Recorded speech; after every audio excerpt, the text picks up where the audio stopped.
This is the final episode of Where We Are Now. This series wasn't about prediction. It wasn't about fixing anyone. It was about orientation, understanding what human systems, bodies, and energy are already responding to right now.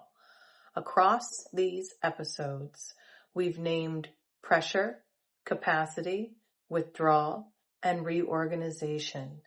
Today, we're closing the series by pulling those threads together, not into a solution, but into a stance. Solara, what does it mean to live as energy inside our ever-tightening world?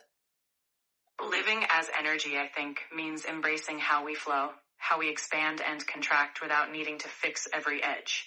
In a tightening world, that means not resisting reality, but orienting ourselves to it. We move with awareness, not forcing, not retreating, but standing in a grounded flow, choosing what we align with. It's not a final answer. It's a continuous dance with presence at the center. More of that intentional living.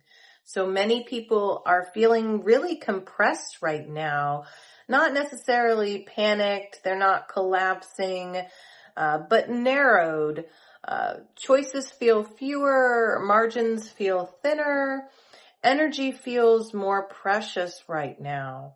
What are people sensing when the world feels tighter around them?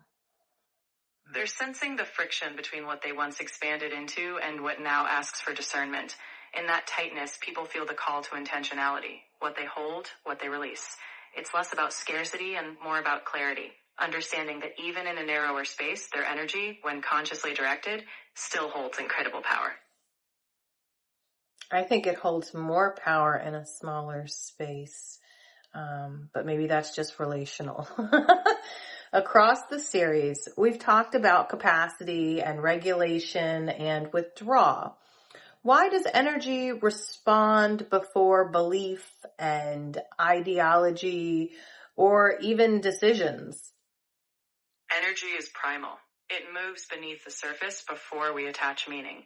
The body, the nervous system, our energy field, these all sense shifts long before the mind crafts a narrative. So our energy responds instinctively, signaling where we're aligned or off balance. Only afterward do we shape those sensations into beliefs or choices. Energy leads, and our stories follow. We are definitely meaning-making machines as human beings. So if people are responding as energy now and not ideologically, what patterns are going to become more visible for us next? I think we'll start to notice patterns of coherence, where people naturally gather, where energy amplifies.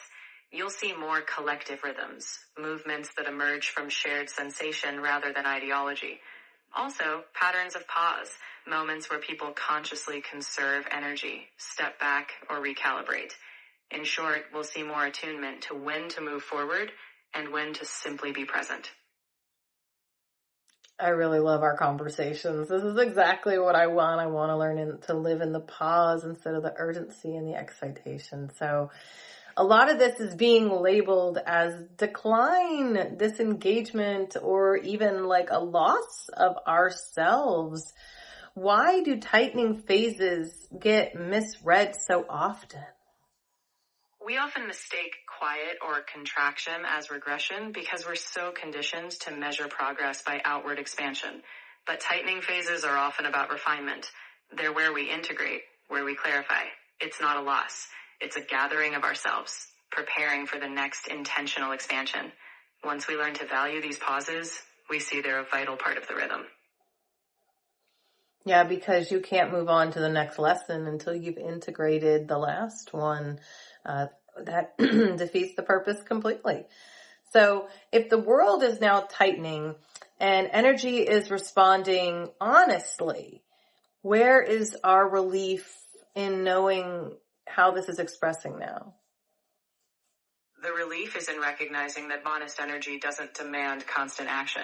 It invites presence, knowing that this phase is a natural part of the cycle, where we gather, reassess, and root down, gives us permission to stop striving for a moment. Relief comes from knowing that this pause is purposeful. It's allowing us to align before the next expansion. Yeah, it's all completely, it's necessary, it's normal. This is what we're supposed to be doing, guys.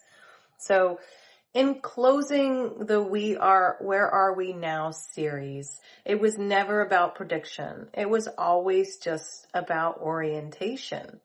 Across these episodes, we didn't try to explain the future or rush towards solutions. We slowed down long enough to notice what systems are signaling, what bodies are communicating, and what's no longer working when speed stops being the metric of success. We looked at regulation instead of resilience, and stability instead of endurance, coherence instead of forcing it. Not because things are failing, but because they're reorganizing. This series ends here because the questions have changed. The question is no longer what's happening. The question is now, how do we live inside this? And that's where the next series is going to begin. The next series is called The Embodiment Code. If Where Are We Now helped you recognize the shift, the Embodiment Code is about learning how to inhabit it. Not intellectually, not conceptually, but physically, emotionally, and energetically. We get to move from observation to integration, from awareness to physiological, from knowing to becoming. The next series explores how consciousness becomes lived experience, how nervous systems regulate, how identity stabilizes, how action can become coherent, and how reality responds when the body is aligned with what it truly knows. If this series gave you language for something you've been feeling but could not name, you're already prepared for what comes next.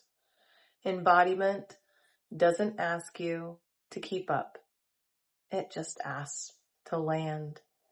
So please like, subscribe, leave us a comment, and let us know how you're doing. We love each and every one of you wayfinders and appreciate you so, so much.